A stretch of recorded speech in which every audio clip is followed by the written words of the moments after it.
Hi, this is Michèle from Jasami Publishing Limited, and once again, we're doing the podcast for Jasami Bookworm podcast. We are live here at the Edinburgh International Book Festival. We're actually located just off the grounds because we're relaxing after all of the interaction that's going on there. We have a fantastic group going for you today, as we have not just an author and not just the interns, but other guests, and I don't mean not just, but additional, as in a larger group than we usually have. So I will go around and introduce everyone, just first names, and then you get to say what you're here for. So we have N.C. Campbell, our author. We have Alana, a friend. We have Nicola, a friend. We have Ian, who's related to the author. We have Elisabetta, and we have Maria, and we have Eilidh, who are all part of the Jasami family, and the authors are part of it too. So what I'm going to do is I'm going to go around and just say, introduce yourself and what you're doing and what you've worked on. So Nat, please tell everybody about your fantastic writing. Hello, I'm Nat. I'm writing, or have written, Call of the Void, which should be coming out sometime next year. Excellent. Cool. Do you want to give a short, I know you're going to do a reading soon, but give kind of a short synopsis of what it's about. So it follows 4 characters: a mercenary who travels across space, the girl he accidentally rescues, a scientist who's trying to solve an oxygenation crisis, and the sort of spy Gaia agent who's chasing them across the galaxy. Excellent. Once again, since we're out in the real live world doing this live, you will get all of the lovely background noises, which is someone whizzing by on a motorcycle. But that just makes it better, and anything that needs to be edited out is done by the master Ian, not the one visiting today, but another one. Anyway, Alana, please tell me, is this your first time at the book festival? Yes, it is. I actually moved down to Edinburgh a week and a half ago, so I'm getting to grips with everything. Oh, congratulations. So are you starting a new adventure here? Yeah, I'm just starting a job at a law firm this week. So. Oh, all right. Congratulations. I hope I never need your services as long as it's just for fun. Nicola, you've joined our group as well. Is this your first time at the book festival? It is. I've never been to the book festival before, so it's very exciting. Excellent. Wonderful. And what do you think about all the books that they have here? What is the atmosphere for you? Oh, really good. A really good range of books. I'm particularly interested in the cooking side of things, so there's some really great cookbooks there, but a really good selection of really good books. Excellent. So we need to talk to you about a cookbook we're having come out later this year. So that's right up your alley. So we'll talk about that. Now, Ian, do you have any direct relation to this podcast? N.C. Campbell is my daughter. So I'm here to give her positive support. And I'm real proud of her for actually managing to get the book done in the time that she was asked to do it. Well, yes, the punishment's still to come. We have to do the editing process, which is a challenge for most everybody, but it's, that's all part of the writing process. So what did you think of the story when you first heard it or read it? Well, I was quite surprised that it was science fiction, but I think the storyline is going to surprise a lot of people, really. There's a good twist in it, isn't there? Really, would you agree? Yes, a few twists and turns. So yes, it will keep people reading all the way through. That's very true. And I think part of it is science fact as well as science fiction, because part of it, while it's the fantasy of science fiction, it will play to a lot of the things that are happening in our world directly now. And so the future that's portrayed in there in a different galaxy might not be that far away. So now we're going to take a little bit of a different turn. So I'm delighted to say that Jasami has the best interns on the planet who do find us. The first one that we'll chat with today, because Maria's been here several times, she's on the frequent visitor program, is Elisabetta. Elisabetta, please tell everyone where you're from and what you're doing with Jasami. Hi, I'm Elisabetta. I'm from Italy originally. I moved here for university. And I've been working on the social media part for one of the books that Jasami is going to publish this year. And I'm really excited for it. So you're doing the social media. What is the name of the book you're working on? Lucky and His Wonderful Airship.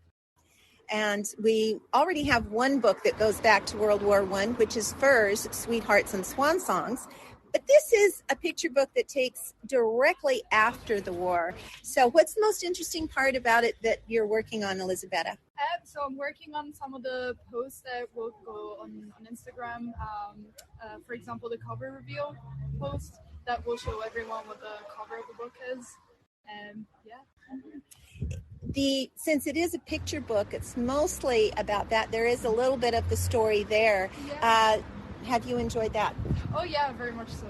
I think it's really interesting because it's like rooted in Edinburgh, and it's very Scottish. So reading it as a non-Scottish person is very special. Gives a little insight, and also a little insight into what the world was like just 100 years ago. We say that. I wasn't around back then, although I am a bit older, but anyway. So, Maria, I know we've been torturing you with questions. So I guess what I'd like to know is, this is your, I think, third visit to the book festival. How do you feel about it? Has it maintained your interest? Yeah, definitely. It's been really great because the last time I was at a book festival was too many years ago. So it's really great to just be here kind of like after COVID, and just to walk around and browse different books and just see people enjoying themselves. So it's really great that you can actually feel everything, you can touch everything just to be here in person. Yeah, it's great. And I'd buy books if I weren't broke, but I am, so I can't afford anything at the moment, sadly. We're working on getting that an increase in the intern program, but the boss just won't let us have one yet. However, we try to give them a little extra. So now we have Eilidh, who is absolutely in charge of the podcast. I'll let her do the proper introduction because it's like some words that I can't say, like the one that Nat's going to read in the book in a minute that I can't pronounce the word for. So Eilidh, please tell everybody about what you're doing at Ms. Jasami. Yeah, so currently I am the podcast program producer for Jasami Bookworm podcast. Basically I work on sourcing guests and finding like different locations to record the podcast at. I just promoting it as well, making sure people see what we're doing, and it's been really fun so far. Excellent. Now I see we do actually have someone who's listening in. I don't know if they want to join us or not. Let's see. Invite to speak. We've sent a wee invitation to someone who's actually out there at the moment, but in the meantime we'll continue with the entertainment at the moment. So just to give you an idea, since you can't see what's going on, it's blue skies. We've got not just the right amount of clouds for it to be not too hot, not too cold. The festival, it's a Sunday, so it's really busy. Lots of family and quite a few children are visiting the festival. So it's good to see people out, as we've mentioned before. The other part is it's only on for one more week, so I think everybody is trying to get out, get their books, and see what's going on. As most anyone who has visited us before will know that we used to be at Charlotte Square. Now it's at the old fire station. The old fire station is quite historic. If you walk in, you see those beautiful ceramic tiles, and they've decorated it well for the books. And of course, it's jammed with books, and including Jasami's books, which we love. So now, as we chatted about, we are going to have a short reading with Nat. So if you'll hold on for just a moment while we take a quick commercial break, we'll get that sorted out for you. Hello, Ian Mack. Are you live? Hi, I'm live. I'm here in Paisley. How are you? We're great. Have you heard us and heard all who's visiting with us? Yes, that's why I stayed silent, because I heard you speaking to everybody and introducing everybody. Oh my gosh, good behavior. Thank you. Freedom's just joined in, Michèle. Oh, excellent. Oh, Freedom. Let's see. Invite to speak. I've got the big wobbler standing next to me from Wee Wobblers. He's quite fascinated by this. I've actually, one of our fantastic Instagrammers is joined us. So I've invited her to speak, and if she'd like to, Freedom, we'd be delighted to hear from you. If not, that's freedom? No, I don't hear. Well, while we're waiting for Freedom to join in, we will point this in the direction of Nat for the reading. We're going to start at the very beginning of the book, which should pique everyone's interest. Again, it's Call of the Void by N.C. Campbell. Codename, Arctic. Location, Planet 18F, uninhabitable, Sector 6. A soft red light emanated from the planet, shrouding the rusty earth in a pale near pink fog that was decidedly unnatural and highly acidic. A few minutes exposure to the atmosphere and any biological matter would be painfully and irreversibly burnt any longer, and it would cease to exist. Arctic reminded himself, again, just how lucky he was to have a mech suit to protect him from being eaten alive by the planet's atmosphere as he trudged ankle deep through the soft clay-like mud. The potent chemical fog had lifted slightly, for the first time since he had entered the planet's atmosphere 2 days previously. He was making the most of what little visibility he could get, even if he was practically reliant on his heads-up display to see where he was going, even with ocular modifications.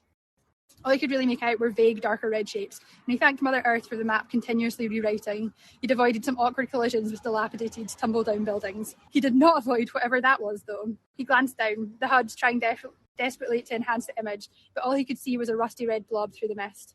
"Berry, I thought you were finding me a clear route," he muttered, although he was the only person for kilometres around. "This fog is just as difficult for me to navigate as it is for you," a sharp voice retorted. "Maybe if this planet's reactor hadn't blown, my systems would be able to function instead of glitching out every few minutes. If that reactor hadn't blown, I don't think we'd be here anyway. It's pretty much the perfect planet for smugglers, don't you think?" Arctic said, continuing his slow trudge forward. "If they don't mind getting cancer, sure." "Earth's sake," Arctic let out an amused snort before he could stop it. "Let's just get this damn warehouse and you can stop the wisecracks, yeah? How far?" "About 3 kilometres. If you don't want me making any jokes, maybe you should come back here and fix my code." Arctic shook his head but said nothing, continuing the trek through the swamp in silence. The fog descended once more, sweeping in slowly before dropping like an anvil from a 12-storey building.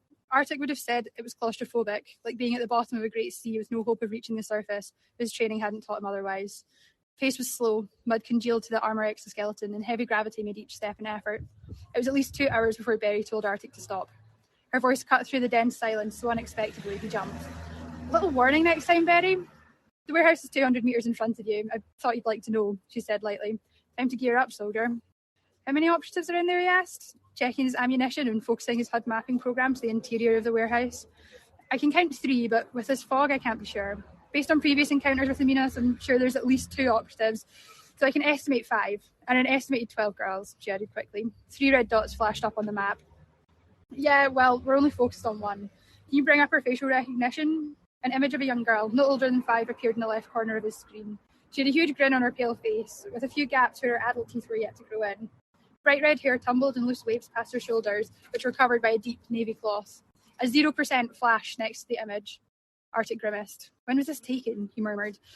"Right before she disappeared, 15 years ago, Berry stated." "Great," he said without any hint of happiness. An image that old had very little hope of providing a strong match with the recognition software. She could have gotten kidnapped a little later, huh? "You're looking for a 94% match or above. Even better." "Who do we think's holding her?" The Minas cartel appear to have branched out from trafficking since and have moved on to humans." "Oh, and my favourite cartel. His job's just getting better." Arctic moved forward, a darker patch of pink growing until it loomed over him, a huge rust-covered warehouse. Parts of the metal were so corroded he could see straight through, although there was little to see except more fog. A rectangle flashed blue on his HUD and he moved towards it, a door appearing before him, again coated in a thick layer of rust, with a sign only half legible. Arctic tried pulling on the long door handle in vain before attaching explosives the size of his thumbnail to the locking mechanisms at the top and bottom of the door. He stepped back a little and detonated it. There was a muffled pop, and smoke drifted lazily upwards, adding to the fog. He waved his arms to clear it. The door hadn't moved, but when he pulled it, it swung open with a resounding creak. "If they didn't know we were here," a fist connected with his helmet and cut him off. "Looks like they do know you're here." Arctic threw a punch back before he could even register what had happened. He connected with an unprotected skull and instantly threw another. He felt ribs crack under the force. The attacker fell to one knee with a gasp, and Arctic brought his elbow down swiftly on the man's head, connecting with the cheekbone and hearing a crunch. The man fell to the floor unconscious. Well, we're not done yet. We're just going to stop for a quick commercial break. Don't you love those commercial breaks? I mean, what would it be doing without them? So there's more to come on that. I did want to mention that although we're at the festival, we are actually situated sitting outside at Novotel in City Center, where it's very atmospheric. They've got cute little chairs and tables so you can come and have a little bite or a snack or a little cocktail or a little glass of wine, depending on what you're interested in. So I'm going to go chat with them about some kind of little treat, and we'll be back in a moment so you can hear more of Call of the Void. Hi, I'm Sam. Come and see us at Novotel, Edinburgh City Centre. You should absolutely do it. They've got coffees, teas, and drinks for those who can have it, and lots of lovely staff who have made our stay so nice. So we'll see you soon again. Hello. We are back again for part 2 of our podcast. I always like to say it, Jasami Bookworm. I know it's a repetition, but in case you've had a wee nap in between, you know where you're at the moment. So as we chatted with Maria before, and I said that she was going to be editing a book. So Freedom, are you out there? Can you hear us? Hopefully. All right, Freedom. Just so you know, I've invited you to speak just so I can introduce you to the lovely young intern who will be editing your book. So I just wanted to chat a bit about it on the podcast. Hello. Hello, Freedom. I'd like to introduce you to Maria, who will be editing your book. Hello, Freedom. I'm Hello. Maria. Nice to meet you. Nice to meet you. So would you please tell our listening audience the name of your book and then just a little bit of the story so Maria knows what she's getting herself into? Of course. It's The Legends of Evernil Scarlet Redemption. And it's about a girl called Rua, also known as Scarlet, who is a princess who is exiled into the forests of her realm, where she learns sort of how to survive. And then she and a band of her cohorts return back to the castle, infiltrate, try and take down the person who took her throne. Very excellent synopsis. Thank you. Maria, how do you think about that fantasy world? Oh, I'm excited. I haven't read fantasy in ages, so yeah, I'm really excited. So yeah, I can't wait to start editing and reading, obviously. Oh, that's lovely. Now, Freedom, you've done a couple of other books before. Would you like to tell our listening audience a little bit about that? Of course, this will be the best because it's going to be published by Jasami, obviously. Of course. The previous book is no longer available, but it was about pirates and fairies and curses. And you're working on another piece at the moment. Yes, it's based around the folk, the folk poem of One for Sorrow, Two for Joy, the magpie folklore, I guess, or thing. And it's based around ghosts and witches and things like that. Oh, another good story. I'm loving this. Fantastic. So thank you for joining us. Anything you'd like to say to any of our listeners out there? I hope they keep reading and are enjoying the festival. I'm loving seeing everything online at the moment. Unfortunately, I'm still all the way down here in the bottom of the UK, but I'm excited to see everything online. Absolutely. And we will be putting photos on, so you'll see Maria and Elisabetta and everybody else. The whole crew will be on there, as well as the podcast. This podcast will be going out, although we're doing it live, it's going to be uploaded after editing on Friday. And then I just want to mention to our listening audience, we do have a special episode going out on Tuesday from the last visit here. And of course, it's full of fun and adventure. However, at the end, we'll be doing one of the poetry books, one of the poems from Penny for Your Thoughts. I suggest at least half a box of Kleenex. Not the whole thing, but just a half a box. So anyway, now we get to continue. Thank you very much. Thank you, Freedom. It was lovely meeting you. And you. Sounded great there, Freedom. I'll not have any problem editing that. Brilliant. This is wonderful. We're going to have more participants. Excellent.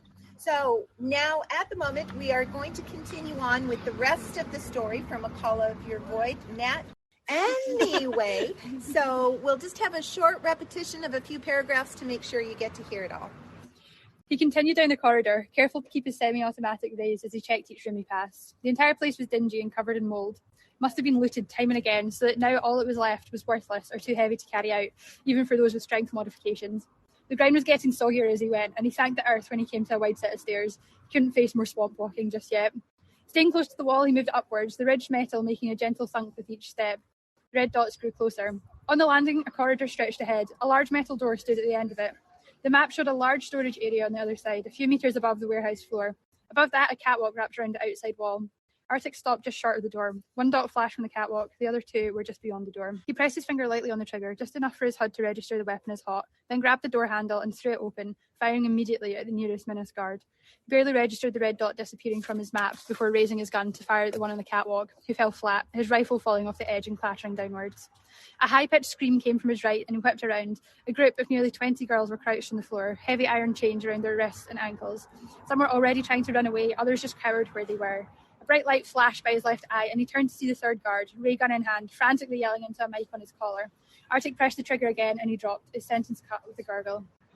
He turned again to the girls, most of whom were crying, some shrieking. He searched their faces, 33%, 42%, 12%, no, 74%, 88%, 53%, 98%, 98%. He looked at the girl again. She was remarkably similar to his reference image. He could even see some red hair beneath the dirt and grease. He moved towards her and she shuffled back until she hit the wall. Removing a laser blade from his holster, he grabbed her wrist roughly and cut through the shackles. She looked up at him, huge eyes fearful as he took her next wrist and cut it loose. When she was free, he reached into his pack and took out an element suit. "Put this on," he said. She didn't move. "Now." The girl grabbed it from him and hurriedly unfolded the suit. It was designed to protect her from the arid atmosphere until she got to the ship. She shook as she stood, pulling it on, and Arctic saw just how scrawny she was. Nothing more than skin covering her bones. She wouldn't be able to make it to the ship, not in the little time that they had to get there. She struggled to fasten the suit and swatted her hands away and quickly ran the zip up and fastened an oxygenator tightly over her face. He didn't care if it hurt, just as long as it kept her safe. Arctic. "Berry, bring the ship down now," he ordered, as he grabbed the girl by her waist and swung her over his shoulder. "Arctic, you've got company." Something whizzed past his face and Arctic looked down over the balcony. The floor of the warehouse was littered with heavily armed combatants. Red dots appeared on the map quicker than he could count. 15 at least. Arctic swore and dropped to the floor as a barrage of bullets flew around him. The girl let out a choked gasp when he jerked her beneath him. "It's okay, we're going to get out," he consoled her, pressing as close to her as he could, shielding her.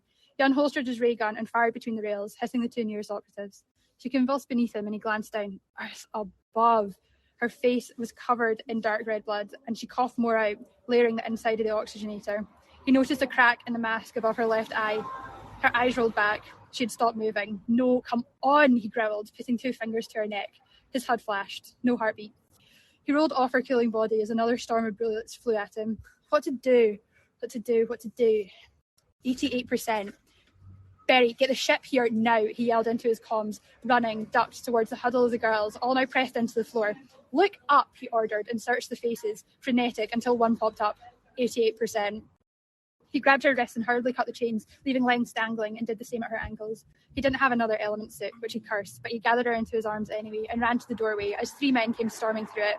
The noxious atmosphere would be painful, but it wouldn't kill her. He hoped. He stopped just short and fired 3 rounds, each one connecting with its target. More combatants began pouring through, and he turned instead to a thin staircase at the opposite side of the balcony. An operative had already made it to the top, but it was narrow enough that only one person could climb it at a time. Arctic fired another shot and watched the body tumble as he ran down the stairs. Another was clearing the top step, and Arctic gave him a sharp kick, square in the chest, sending him down the staircase and taking 2 more with him. Arctic took a couple of steps down the stairs before realising it was too slow and leapt the railing, dropping to the floor. He felt the exoskeleton shudder as it absorbed the weight of the landing. He fired another 3 rounds, not caring at this point if they connected with anything. He just needed cover to get out of the enclosed warehouse. He turned towards a pair of huge hangar doors. They were open just wide enough to escape through. In front of him, there were 6 armoured Minos soldiers with guns. His HUD showed only 5 laser bullets left before the clip would need recharged. He shot the operative closest to him and darted forward, hitting the next before they could fire a shot. A bullet flew past him and burrowed into the concrete floor. Arctic turned, not stopping, and fired at the balcony. The body fell over the railing. He pushed forward, hitting another combatant in the jaw, hot blood spraying over the right side of his HUD and firing at another. As they crumpled, he pressed his ray gun back onto its magnetic holster and snatched a small metal knife from its sheath in one fluid movement. He slashed the blade through the next operative's neck. He was only a few feet from the exit, and the last operative stood right in front of the doorway, firing their rifle wildly, untrained.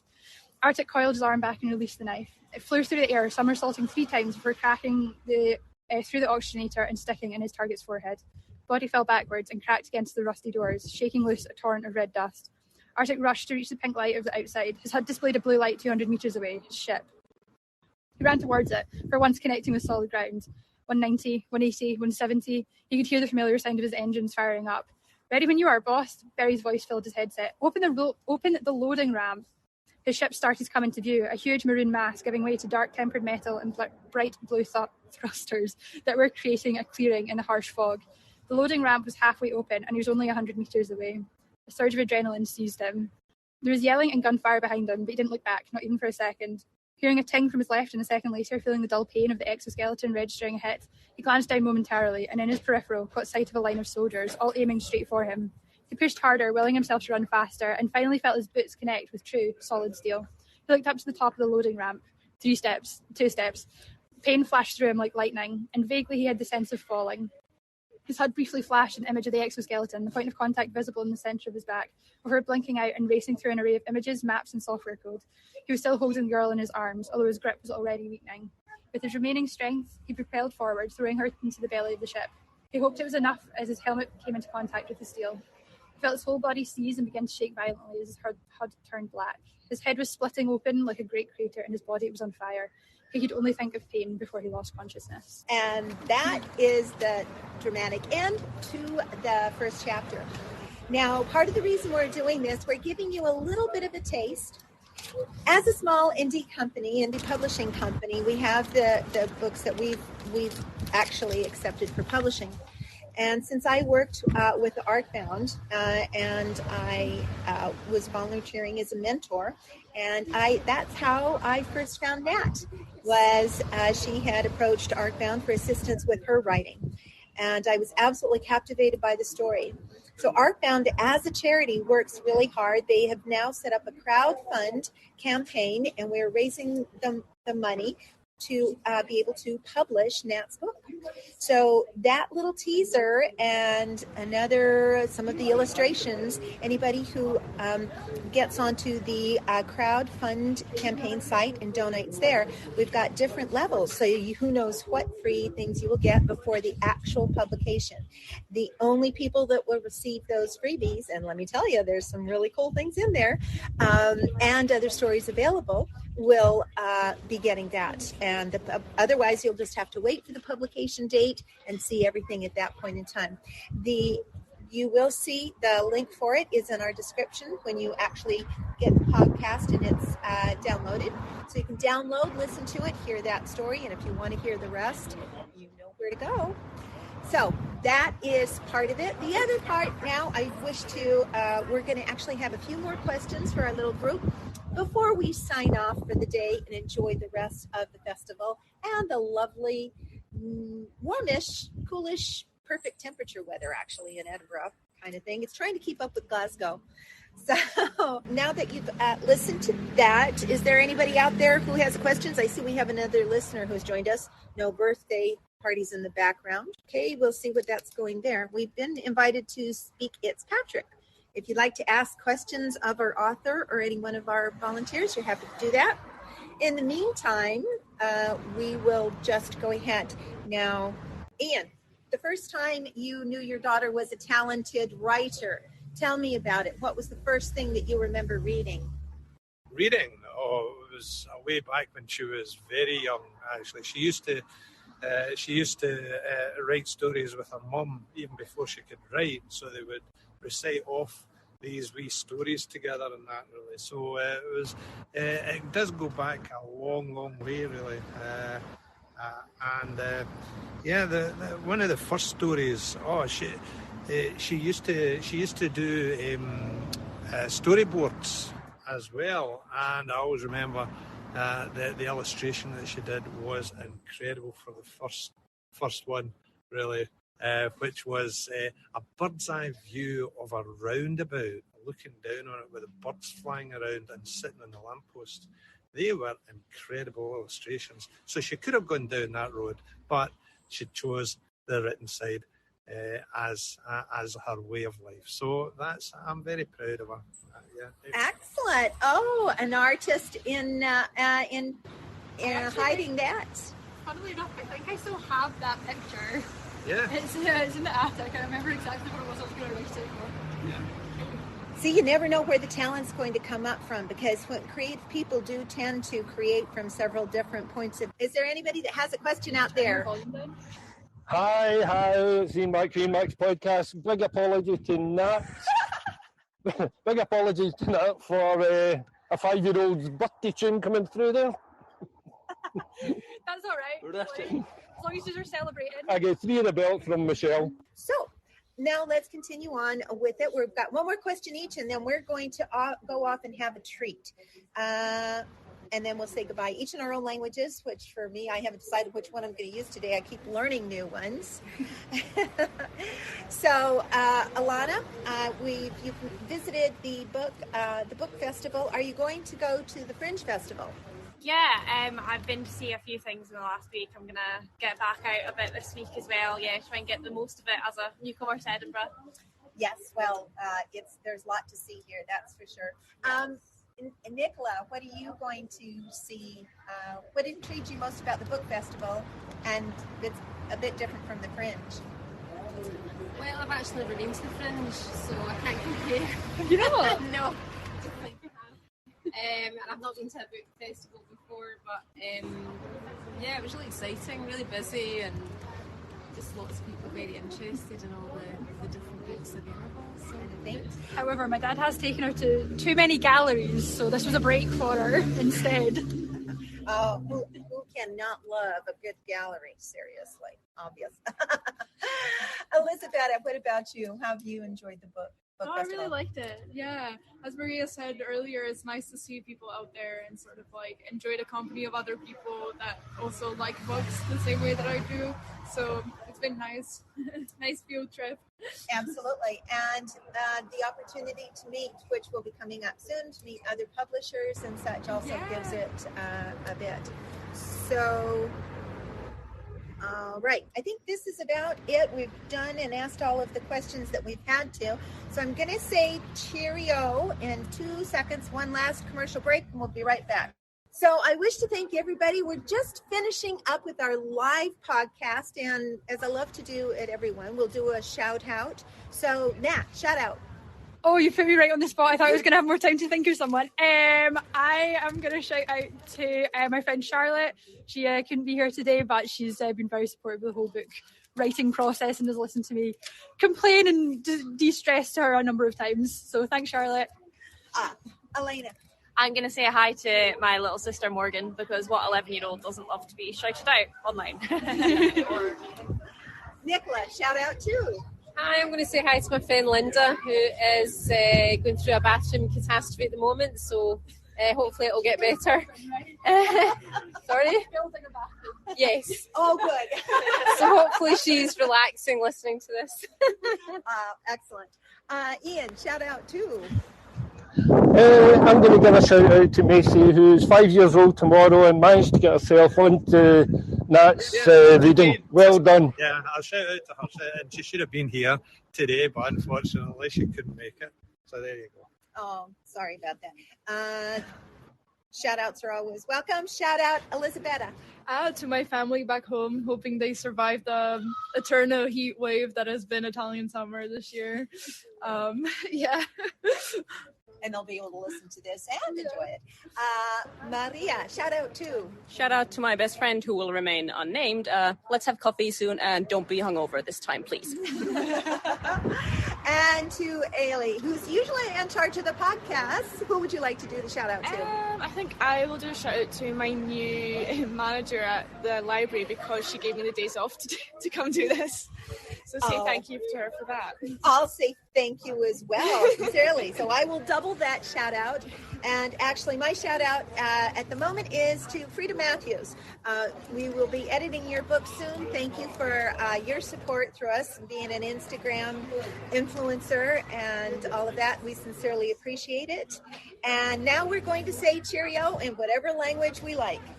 See ya. Cutie bye. Sassy bye. Bye from me. Moi moi. Bye. Ian Mac, would you like to say goodbye? Adios. And I love ciao. So this is Michèle saying ciao from the Jasami Bookworm podcast. Thank you for joining us. And as always, I wish you a sunny day.